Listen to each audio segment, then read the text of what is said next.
பல நாள் திருடன் ஒரு நாள் அகப்படுவான் என்பது பழமொழி. தப்பு செய்த இடத்துல விட்டுட்டு போற தடையும் குற்றவாளியை நிச்சயம் காட்டிக் கொடுத்துரும். அந்த வகையில தஞ்சை அருகே நடந்த சம்பவத்தை குற்றம் குற்றமை பகுதியில் தற்போது பார்க்கலாம்.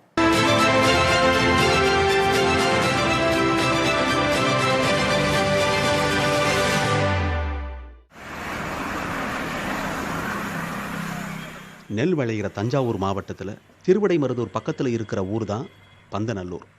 அங்கே நெய்க்குன்னம் வடக்கு தெருவில் ஒரு வீட்டுக்கு பின்னாடி கட்டுக்கட்டாக அடுக்கி வச்சிருந்த வைக்கோல் கட்டுகள் திகுன்னு எரிஞ்சுக்கிட்டு இருந்துச்சு. கடந்த சில நாளாகவே இப்படி திடீர்னு வைக்கோல் போர் எரியறது வாடிக்கையாக மாறுச்சு.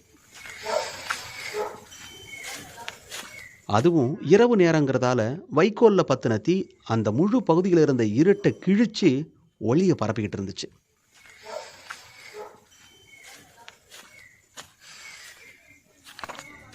அனலோட வைக்கோல் கட்டுகள் எரிஞ்சு விழுற சத்தம் கேட்டு வீட்டில் தூங்கிட்டு இருந்த கலியமூர்த்தியும் அவரோட ஃபேமிலியும் வெளியே ஓடி வந்து பார்த்தாங்க. திகுன்னு எரிஞ்சுக்கிட்டு இருந்த தீயை தண்ணியை ஊற்றி அணைக்க ட்ரை பண்ணாங்க. அனல் அதிகமாக வீசினதுனால தொழுவத்தில் கட்டி போட்டிருந்த கால்நடைகளும் பயத்தில் கயிறை அவிழ்த்துக்கிட்டு ஓட பார்த்ததால அந்த இடமே பரபரப்பாச்சு.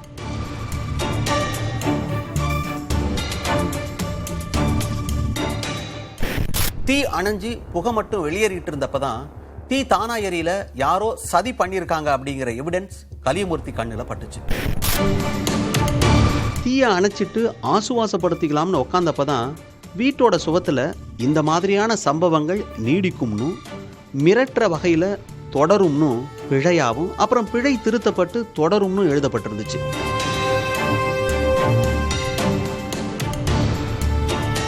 இதை பார்த்து பதறி போன கலியமூர்த்தி ஃபேமிலி இதை பற்றி பந்தநல்லூர் போலீஸில் கம்ப்ளைண்ட் பண்ணாங்க.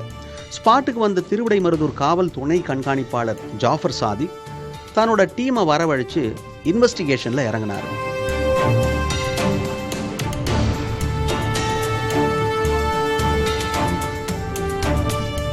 மோப்பனாயும் ஃபாரன்சிக் எக்ஸ்பர்ட்ஸும் வந்தாங்க. வைக்கோல் போரில் ஊசியை தேடாத குறையா எவிடன்ஸையும் தேடினாங்க. ஆனால் உருப்படியாக எதுவுமே கிடைக்கல.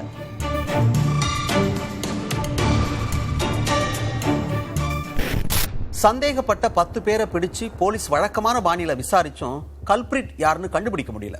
அப்பதான் டிஎஸ்பி ஜாஃபர் சாதிக் ஒரு யுக்தியை கையாண்டார். சந்தேகத்துல பிடிச்சுக்கிட்டு வந்த 10 பேருக்கும் தொடருங்கிற வாக்கியம் வர்ற மாதிரி தமிழ்ல டெஸ்ட் வச்சாங்க.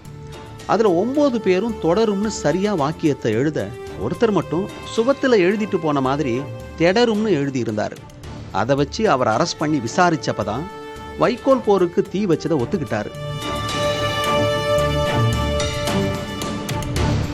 விரும்புகிறேன் படத்துல ஊரோட ஒத்துமைக்காக பெரியவர் ஒருத்தர் அடிக்கடி தீ வைக்கிற மாதிரி தங்களோட ஊரு பிரபலமாகணும், மீடியாக்கள்ல வரணுங்கிறதுக்காக அடிக்கடி வைக்கோல் போருக்கு தீ வச்சதா சொன்னாரு. தீ வச்ச ஜெயபிரகாஷையும் அவருக்கு துணையா இருந்த நண்பர் பிரகாஷையும் அரெஸ்ட் பண்ணி திருவிடைமருதூர் கிளை ஜெயில போலீஸ் அடைச்சாங்க.